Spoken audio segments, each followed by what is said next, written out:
So I will be presenting my exam one and my findings. So for the first one, I did put it in a presentation form just because I thought it would be easier. So I kind of just put my visuals in here as well. So the first thing I had to do was my transcription for both speeches.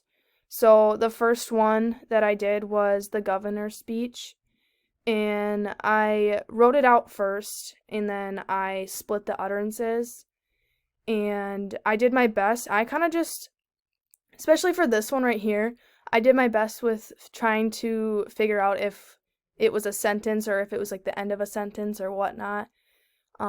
Also in this one, it had I put a skip screen here because there was a couple times where it went to a different screen, but it was the same speech. I don't know really how to explain that. But I just kind of wrote in that.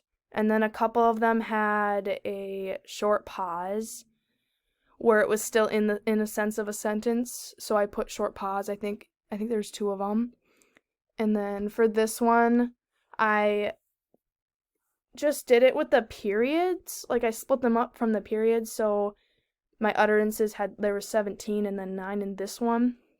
I also found my semantic portion of it, and I just kind of highlighted it, and then I'll go through the semantic part down in the slide later on, and it'll show kind of what each highlight means.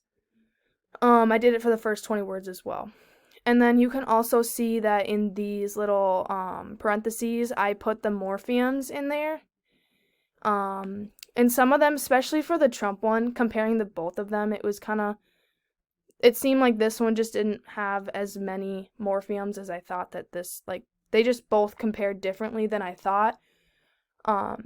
But I basically found that some of them had 4 morphemes or 7, while this one had at least 20 in each of them, or at least 10 in each of for the governor's speech. And it had less than 10 for most of them in the Trump speech. Also next to the morphemes, I put them in for simple sentences. So 1 was the sentence and tense, 2 was the simple sentence, and then 3 was the complex. And comparing them again, the Trump one had more of attempted sentences and simple sentences, rather than the governor one had more of simple and complex. So you can see here that I put those in there as well.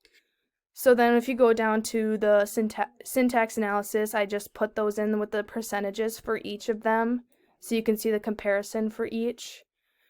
And then for the total sentences, I did this, and then the morphemes, I added them all up. So I basically added all these numbers that are in the parentheses up, and then divided by the number of sentences there were in each speech. And I came to 27 for the governor's speech, and then 9.7 for this one, for the Trump speech. Then if we go to our semantic analysis, let's see, I'm going to move this over. I don't know if you can see that exactly. Basically, I color-coded them just so that it'd be easier to see. And I noticed that neither of them had the question words in them, and I just kind of did my best with trying to figure out how many nouns, verbs, describing. This says relational and grammatical words. I don't know if you can really tell what that is, but and then I also just put it out of 20 for the first 20 words, and then I put the percentages as well. And then going down to the scores, I don't know if you can see that bottom one, so I'm just going to move this up. So going down to the scoring for the rubric, I noticed they both kind of had really good visuals. The engagement was really good. You can tell that they both wanted to come across the situation very well to the audience. The Trump one was a little bit different. It just seemed like he was talking more to the audience and trying to get them to be quiet and let him talk more than the governor just kind of wanted to get the clear message out. So that's kind of how I totaled the two. But yeah, that is my presentation for exam 1.